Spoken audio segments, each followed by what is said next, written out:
Ser podcast. Las 8 de hoy por hoy en Ser Podcast. Hola, muy buenos días. Dice Donald Trump que no hay que pensar que viene una recesión, sino el principio de una edad dorada. Pero la política de aranceles que sacude el mundo, dice, es hermosa también, pero suele haber un pero entre las declaraciones que hay un día, las que hace un día y las que hace otro. Maybe the children will have $2 instead of $30, you know? And maybe the $2 will cost a couple of bucks more than they would normally. Pero tal vez, explica ahora, los niños estadounidenses tendrán que acostumbrarse a tener 2 muñecas en lugar de 30 y tal vez esas muñecas costarán un par de dólares más. Dice la Casa Blanca que no ha destituido a su asesor de seguridad Mike Waltz, que el primer gran cese es en realidad un ascenso.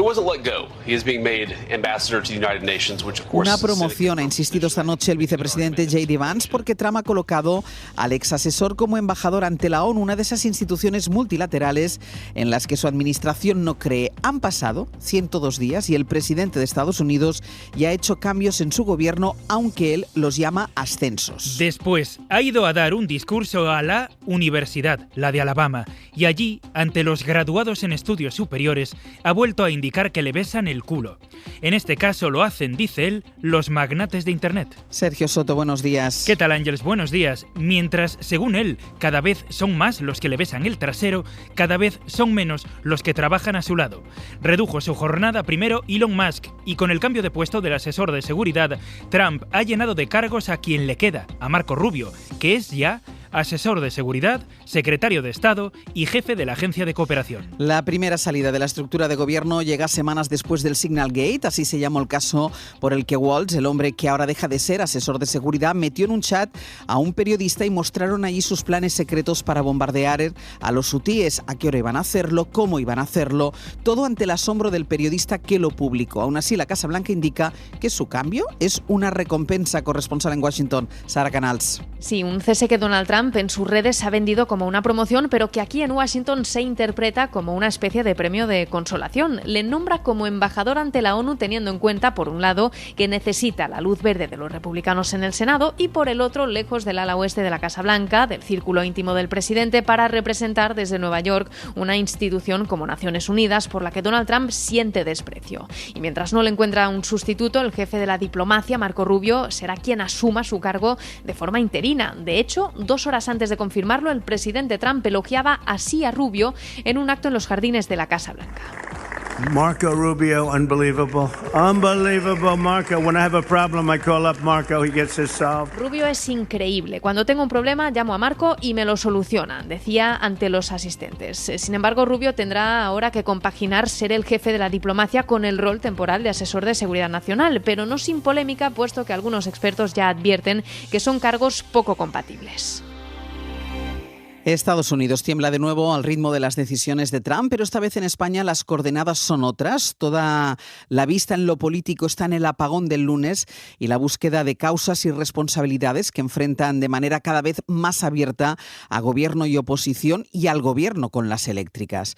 El Ejecutivo sigue reclamándoles información, vuelve a hacerlo por escrito, pretende que el CNI acceda a los operadores privados para saber qué pasó, pero también quiere saberlo Portugal, que sufrió el mismo apagón y tiene todavía menos información. Esta mañana la vicepresidenta y ministra de Transición Ecológica, Sara Agesen, se reúne con su homóloga portuguesa. Sara Selva, buenos días. ¿Qué tal, Ángeles? Buenos días. Esa reunión de hoy es el primer encuentro entre ambos gobiernos desde que se produjo el apagón el lunes. Agesen se va a ver con la ministra portuguesa, que también, como la sociedad española, espera respuestas. Pero de momento el gobierno sigue intentando reconstruir el puzzle que explique la causa del incidente. Insisten en que quieren tener información seria y certera. Cuentan ya con los millones de datos de red eléctrica, pero necesitan aún más y por eso han hecho un nuevo requerimiento a las operadoras, esta vez por escrito. Exige el gobierno transparencia. Me consta que el presidente del gobierno se han comprometido con él en facilitar la información. Las empresas españolas se deben al interés general. Yolanda Díaz, que está aprovechando además para introducir en el debate la necesidad de nacionalizar el sector eléctrico. Y mientras, la oposición sigue poniendo el foco en la responsabilidad del gobierno. Dice el PP que el Ejecutivo o no sabe lo que ha pasado o lo está ocultando.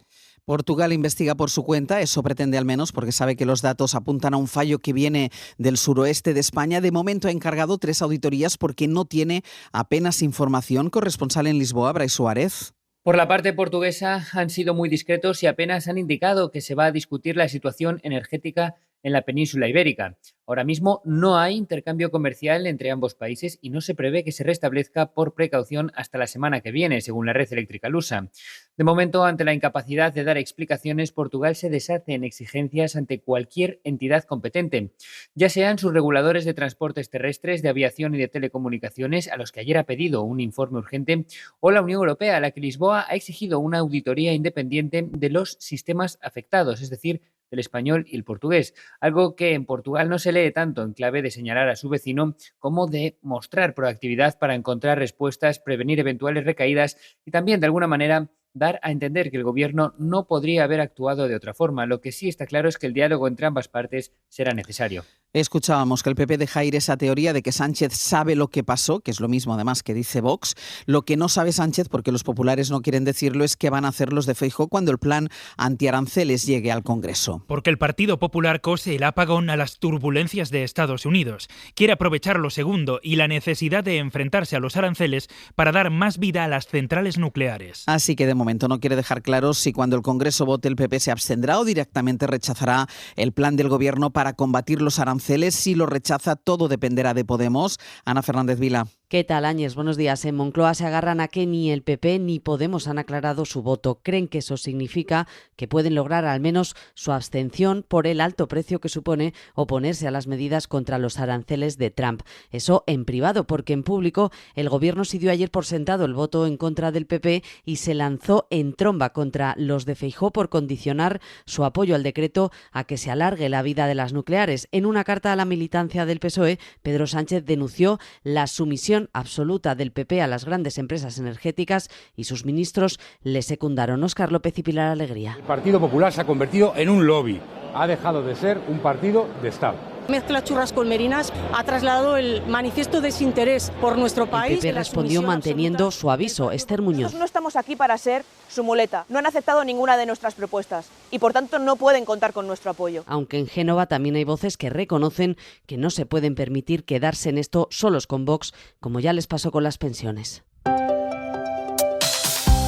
Y vamos con el mapa del tiempo, que hoy, día de puente para muchos, es sobre todo de nubes y tormentas. Jordi Carbó. De hecho, de los próximos 3 días, hoy será el que va a llover en más sitios y con más intensidad. Mañana el día más soleado en el conjunto del país, pero durante la tarde todavía tormentas en el interior. El domingo las tormentas durante la tarde afectarán sobre todo al centro y norte de la península. De momento, ahora mismo, varios focos de tormenta en Galicia, Madrid, Córdoba, también en Castellón. Todos estos se dirigen hacia el norte y a lo largo de la tarde, como decíamos, acabarán afectando a prácticamente todo el país. Cuidado, porque algunas tormentas irán acompañadas con granizo y también fuertes rachas de viento. De hecho, el viento continuará soplando hoy y el fin de semana, haciendo que, a pesar de temperaturas altas, en muchos momentos el ambiente se note fresco. Hoy por hoy noticias. Ser Podcast. Ayer fue 1 de mayo, Día de los Trabajadores. Hubo manifestaciones por todo el país, en 80 ciudades. Es más o menos lo que ocurre cada año, solo que en los últimos, y especialmente en este, los sindicatos denuncian el peligro de una involución por el avance de la extrema derecha. Luego vinieron las declaraciones de Santiago Abascal en un acto de partido. El líder de Vox, que cree que el presidente del gobierno sabe lo que pasó en el apagón y considera que está relacionado con el proceso judicial contra su hermano, dice más cosas del presidente. Dice que es un capullo y que le insultan poco. A ver a Pedro Sánchez, cada 2x3, sacando unos datos macroeconómicos, que se los saca debajo de la manga o se los saca del forro de donde sea. Oh, la economía española va como una moto. Y como no se queda contento, a la siguiente dice: la economía española va como un cohete y está al frente de la economía internacional. Hay que ser cretino y hay que ser capullo para decir eso a los españoles. Es intolerable. Es insultar a la gente. Luego no puede salir a la calle porque lo insultan en todas partes. Normal, poco lo insultan. Bueno. Vox, que ha sido, como saben, socio del Partido Popular para sacar adelante varios gobiernos y para aprobar los presupuestos, por ejemplo, de la Comunitat Valenciana. Aunque allí las declaraciones que han llamado la atención son otras. Ayer se celebró la romería de la Santa Faz en Alicante. Es una fiesta importante a la que siempre va el presidente de la Generalitat, pero ayer, como con las fallas y con otras fiestas, no lo hizo. Se fue a Estados Unidos, pero se fue allí de cuerpo, porque la explicación de su partido es que estaba en Alicante de corazón. Radio Alicante, Elena Escudero, buen día. Buen día. La peregrina de la Santa Faz es una de las fiestas más multitudinarias de Alicante y también ha sido cita imprescindible para el alicantino Carlos Mazón hasta ahora. De misión comercial por los Estados Unidos fue Susana Camarero, la vicepresidenta del Consell, quien defendió su ausencia. No está en Alicante, pero sí está de corazón, decía. Está en un viaje institucional defendiendo a los empresarios de los aranceles de Trump, pero nos ha trasladado pues que él está de corazón, ¿no? Para la ministra y líder del PSPB, Diana Morant, y para el portavoz de Compromís en les Corts, Joan Baldoví, la situación es una anomalía democrática. Y es una anomalía democrática que el señor Mazón no pueda estar hoy aquí en la Santa Faz, porque la gente no soporta estar con el señor Mazón. Està fugint, s'ha inventat un viatge. A lo largo del recorrido se pudo ver alguna pancarta con el lema Mazón dimisión. La Fiscalía Anticorrupción pide 30 años de cárcel para el excomisario José Manuel Villarejo por un nuevo caso de espionaje, otro independiente de la macrocausa principal contra él. Porque Villarejo está también acusado de liderar una red clandestina dedicada a espiar a empresarios, políticos, jueces y altos mandos policiales, de participar en la guerra sucia del gobierno de Rajoy. Y ya está condenado a 20 años. Ahora la Fiscalía añade otro caso. El excomisario fue contratado por una mujer que quería revertir una sentencia judicial para poder cobrar una herencia. Isabel Vega, buenos días. Buenos días. En este caso, la clienta era una empresaria en problemas con una herencia y el esquema, el mismo que en otros proyectos del comisario. La empresa de Villarejo le cobró más de 400.000 euros a cambio de soluciones. Dice Anticorrupción que bucearon en bases policiales reservadas para sacar datos de personas relacionadas con aquella herencia, incluso del juez que llevó el litigio. La Fiscalía pide 3 décadas de cárcel para Villarejo por 6 delitos de revelación de secretos y otro de cohecho, pero no son los únicos. El comisario tiene 9 piezas del caso listas para juzgarse y las peticiones de condena se cuentan en decenas de años. Además, está pendiente de sentencia por el último juicio que se celebró sobre el proyecto para Repsol y CaixaBank. Ahí se juega 40 años y medio de prisión por actuar, en palabras del fiscal, como un auténtico policía privado. Ruth Ortiz, la madre de los niños a los que mató José Bretón, celebraba ayer, aquí lo contamos, la reforma legal que prepara igualdad para impedir que quienes cometen actos de violencia vicaria puedan difundir detalles de los crímenes. La polémica estalló por el libro que recogía el crimen de Bretón, pero el mundo del llamado True Crime, productos culturales a partir de crímenes reales, acumula casos y casos de debate. El último, en realidad, no tiene que ver con la víctima, sino con la asesina condenada. Un juez ha ordenado a Netflix que paralice el estreno del documental que trata el asesinato de Ana Páez. La mujer que cumple condena por él lo ha pedido porque asegura no dio su consentimiento para las imágenes que salen en el documental. Radio Barcelona, Martí Olivé.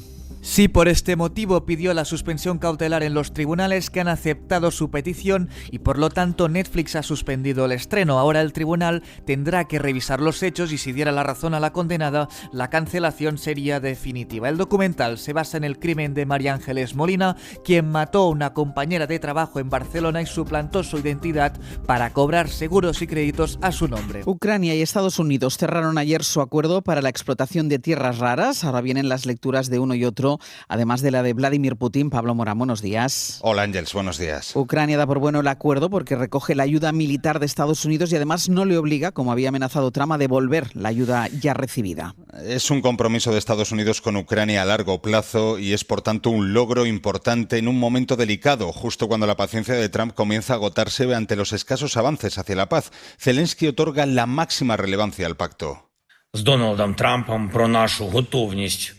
que es el primer resultado tangible de su encuentro con Trump en la Basílica de San Pedro el pasado sábado, que para el presidente ucraniano ya representa un encuentro histórico. En Washington, sin embargo, siguen esperando algo más. Esperan un gran avance pronto, o el presidente Trump tendrá que decidir cuánto tiempo le dedica a esto. Esto es Ucrania, ha dicho esta noche en la Fox Marco Rubio. La próxima estación es el alto el fuego temporal anunciado por Putin a partir del día 8. Lo que pase esos días puede ser definitivo para la Casa Blanca. De momento, Ángels, los ataques siguen. También esta noche Rusia ha lanzado decenas de drones contra Ucrania. Algunos de esos ataques han dejado más de 30 heridos. Gracias, Pablo. A ti, hasta luego. Hasta luego. Aquí en España, sobre la OPA del BBVA al Sabadell, Competencia todavía no ha enviado su informe, del que ya sabemos que sí permite la operación. A partir de que lo envíe, se abren los plazos para el Gobierno, que no puede frenar la compra directamente como reclama Sumar, pero lo que sí puede hacer el Ejecutivo es poner tantas y tantas condiciones como para no hacerla atractiva y obligar a que la OPA sea retirada. Hace unos minutos, aquí en SER Catalunya, ha estado Jordi Casas, que es el presidente de la Asociación de Accionistas Minoritarios del Banco de Sabadell y de la Fundación para la Indústria. A fer una operació d'intercanviar accions per perdre un 7%. I ni perdre un 1% no té cap sentit. Però a part d'això... No tiene sentido. El que no volem és que una història d'èxit com el Banc de Sabadell, que es la historia bancaria más allá de la pérdida de acciones, lo que no tiene sentido, dice, que una historia de éxito como es la del Banco de Sabadell termine con la compra del BBVA. Y esta era la opinión de la directora del País, la opinión de Pepa Bueno. Pepa, buenos días. Buenos días, Ángels. Buenos días a todos. Un compañero me preguntaba y se preguntaba esta semana si nuestros hijos y nosotros mismos íbamos a tener que vivir ya el resto de nuestras vidas a este ritmo de eventos críticos que suceden cada vez más cerca uno del otro.